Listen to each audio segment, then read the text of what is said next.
Deseamos que hoy estés teniendo un día en bendición.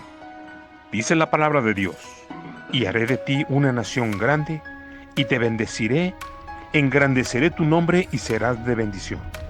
Génesis 12:2. Bienvenido, compartimos contigo el siguiente devocional. Te dejamos con uno de nuestros colaboradores. Esto es Empoderamiento. Hablar sobre Moisés, cómo es que Dios lo mandó a construir el altar y cómo le describió que quería que hicieran las vestiduras sacerdotales. Antes de comenzar, me gustaría hacer una pequeña oración. Padre amado, muchas gracias por este día que nos has permitido tener, Señor. Gracias porque nos guardaste, Señor, en todas nuestras actividades y siempre has estado ahí fiel para nosotros, Señor. Te pido por favor que este pequeño devocional toque los corazones de cada uno de los oyentes, Padre amado, que sea de bendición para sus vidas, Padre. Al igual que me uses como instrumento, Señor, para que esta información, esta lectura bíblica que hice previamente, Señor, llegue a sus corazones, Señor, y les dé un hambre más de ti, para que quieran estudiar más de tu palabra, Padre amado. Una vez más, gracias, Señor, por todo lo que has hecho por nosotros, Señor. En el nombre de Jesús. Amén. Para comenzar, quisiera que abrieran sus Biblias si es que tienen ahí. Si no, pues yo les leeré los versículos. En Éxodo capítulo 28, versículo 1. Dice así: harás también un altar de madera acacia, de 5 codos de longitud y de 5 codos de anchura. Será cuadrado el altar y su altura de 3 codos. En el versículo 2 dice: y harás sus cuernos a sus 4 esquinas. Los cuernos serán del mismo y lo recubrirás de bronce. En el versículo 1, Dios especifica que hagan un altar de madera acacia. Esta madera la eligió ya que es una madera muy resistente a los cambios de humedad. También es dura, elástica y tenaz, por lo que era muy servible, ya que los israelíes, si ustedes recuerdan, eran nómadas. Normalmente estaban cambiando del lugar donde vivían. Es por eso que Dios, más adelante en los capítulos, les pide que con unos palos carguen su altar para que lo puedan transportar, al igual que ellos no podían tocar el altar, ya que sabemos que ahí estaba la gloria al 100% del Padre. Luego nos dice que lo recubrirás de bronce. El bronce lo eligió ya que tiene una resistencia muy fuerte al fuego, por lo que es más resistente que el oro y la plata. Cubría la madera, hacía que no se incendiara esta madera y este altar fuera muy fuerte, era casi indestructible. A lo que también el bronce no se oxida, sabemos que era muy útil, ya que pues como lo dije previamente eran nómadas. En el versículo 2, Dios dice: a sus 4 esquinas, los cuernos serán del mismo. Esto quiere decir que los cuernos significa el dominio total sobre el pecado. Esto sabemos que el dominio y que Dios venció a Satanás a través de la cruz. Al escuchar esto Moisés, él todavía no sabía bien por qué quería ponerlos, ya que era una antesala al futuro, le estaba dando una predicción de lo que iba a pasar. Dios estaba prediciendo de que su hijo iba a venir y se iba a sacrificar por nosotros en la cruz. Es por ello que pide que pongan los cuernos. En el versículo 20 del mismo capítulo dice: y tú mandarás a los hijos de Israel que traigan aceite puro de olivas molido para el alumbrado. En el tabernáculo, o altar, como gusten decirle, no había otra fuente de luz con excepción del candelabro de oro, que describe a Cristo como la luz del mundo. Esta lámpara que mandó a poner junto con el candelabro, no podía ser jamás apagado, ya que la luz de Dios jamás debe ser apagada porque está en todo tiempo encendido. Por lo que mandó a los hijos de Aarón a que continuamente estuvieran cambiando el aceite y limpiando esa lámpara. Pasando al capítulo 28, dice en el versículo 2: y harás vestiduras sagradas a Aarón tu hermano para honra y hermosura. Estas vestiduras sagradas eran las vestiduras sacerdotales que se usaban. Los sacerdotes eran los que entraban al lugar santísimo. Como sabemos, el altar está dividido en 3. estaba dividido con un velo el lugar santísimo del lugar sagrado. Entonces, al entrar el sacerdote al lugar santísimo, debía de estar en perfección, sin ninguna mancha de pecado. Entonces cruzaba el velo y ya estaba al 100% ante la gracia de Dios. Si el sacerdote no estaba en santidad, caía muerto, por lo que para recoger su cuerpo le ponían unas pequeñas campanitas para que cuando caminara sonara y le amarraban un lazo al tobillo.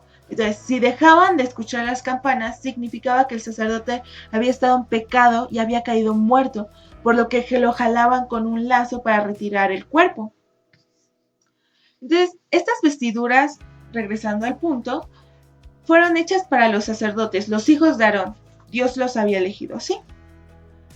Fueron diseñadas únicamente por el Señor para describir a Cristo como un alto ministerio sacerdotal, lo que significa que ellos eran una representación de Dios, porque ya sabemos que el Padre es nuestro sacerdote. Entonces, al traer estas vestiduras, eran la representación del Padre en esta tierra.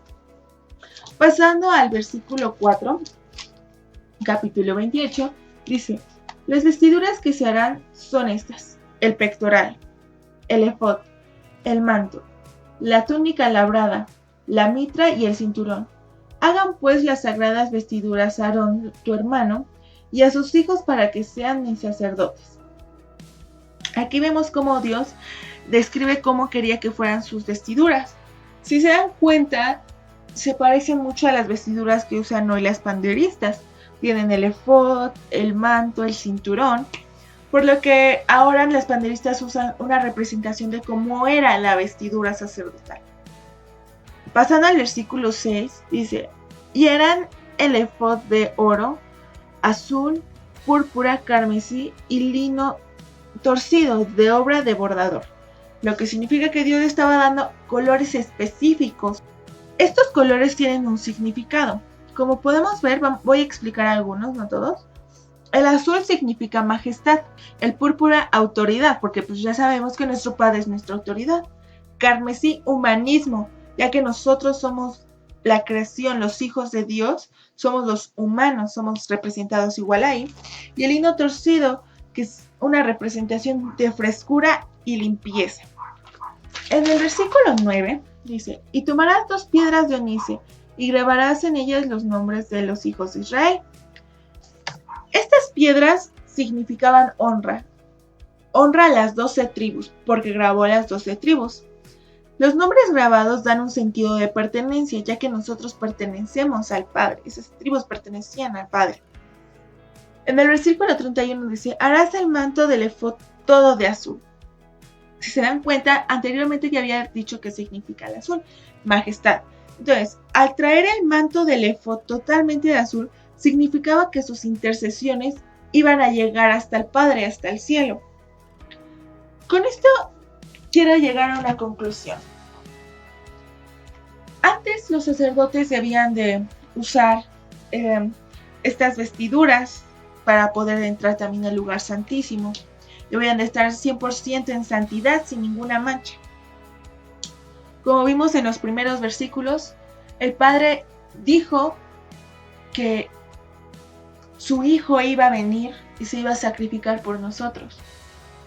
Por lo que llegaríamos a un momento de la gracia. La gracia es cuando nosotros oramos al Padre y Él nos perdona, y ya no es necesario hacer un sacrificio, porque anteriormente, para que el Padre perdonara nuestros pecados, se debía de hacer un sacrificio, matar un animalito para que por ahí el Padre dijera: bueno, está bien, te perdono. Pero ahora, gracias a que Dios vino y se sacrificó, Él fue ese cordero, y gracias a ese sacrificio nosotros simplemente podemos orar y darle las gracias a Dios de que ahora nuestros pecados son limpios. En este tiempo de la gracia, ya no es necesario llevar esas vestiduras, porque al Padre dar su vida, ese velo se rompió. Lo que significa que ahora nosotros podemos entrar a ese lugar. Esas vestiduras sacerdotales ya no necesitamos utilizarlos, ya que estamos en el tiempo de la gracia. Ese velo se rompió y ahora podemos entrar libremente. Si cometemos algún error, el Padre nos va a perdonar con una simple oración.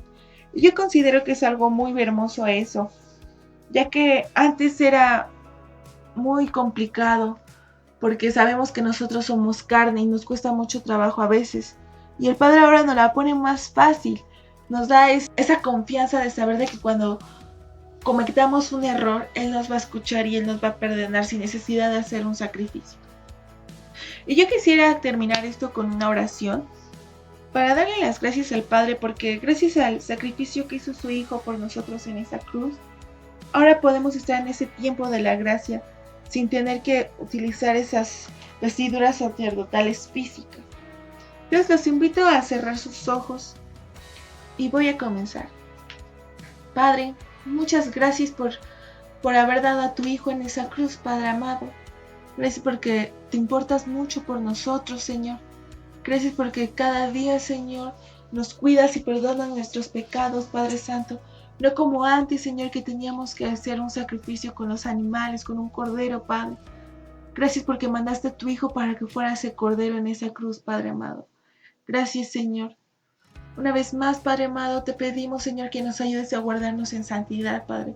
Porque aunque sabemos que tú vas a perdonar nuestros pecados, queremos evitar los errores, Padre. Queremos ser limpios, lo más perfectos posible, Padre Santo. Queremos ser ese Cristo pequeño, amado. Una vez más, gracias, Señor. Gracias porque nos permitiste, Señor, tener esa bendición de estar en el tiempo de la gracia, Padre. Muchas gracias, Señor. En nombre de Jesús, Señor. Amén. Bueno, esto es todo por el día de hoy. Espero que les haya sido de bendición. Y los bendigo en el nombre de Jesús y que tengan un lindo día, noche, tarde, cuando estén escuchando esto. Hasta luego.